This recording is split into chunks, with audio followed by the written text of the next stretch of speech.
So for this exercise, you want to take a towel or something that you can kneel down on. It's going to elevate one side of your body. You're going to go on your hands and knees. You're going to put that towel, put it underneath this one, underneath one of your knees. The other one's not going to have anything underneath it. All right, and you're going to have some different kind of points of contact that you want to make sure that you engage certain muscles before we move. So number one, you want to draw in, kind of like you're sucking in, like you're hollowing out your stomach. So you're gonna suck in, and that's gonna expose these front bones in the front of your hip here, right? So you should be able to feel kind of poke out when you do that.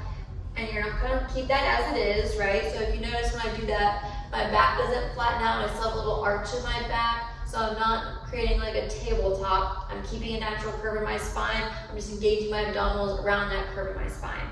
All right, and then you're gonna kind of like bear a little bit so that you feel it kind of just engaging, a little tightening up in your lower abdominal muscles. And you're gonna hold that there. So a little bit of curve in the low back that stays there. All right, you're gonna push the ground away with your hands to make sure that the space between your shoulder blades is kind of flat. So not sunken down, but nice and flat, pushing it away. Chin's gonna be tucked in, so looking straight down at the ground. And now I have a nice firm foundation with my core that I can move from. So I'm gonna keep pushing through my hands, and I'm gonna shift the weight into the knee that's on the towel so that my other leg is free to move without losing all of my engaged muscles. And then you're gonna extend your free leg all the way straight back. And you should feel your glute muscles contract on that side, maybe a little bit of muscle on the outside of the hip.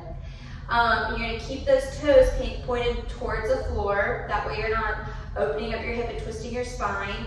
You're gonna keep everything engaged, and then you're gonna pull it back into the starting position, which would be next to the towel roll. All right, so it's still free from the ground. All right, but using that towel roll is gonna allow your leg to move a little bit better and allow you to be able to keep your back in a flat position without rotating. Right? One of the other things to look for is make sure that as you're going along, that your leg that is on the floor, that you're not dropping into that leg. All right, so if that glute on the standing leg gets tired, right, then we can start to do this hip drop like that, where it feels like it's pulling a lot on the outside of the hip of the knee that's down. So we don't want that. If that's the case, make sure you squeeze your glutes, make sure you have your core nice and tight. As long as your core is nice and tight, your hips are gonna stay level and you won't start to drop this way, okay? So it shouldn't be painful, should be a really nice core engaging exercise.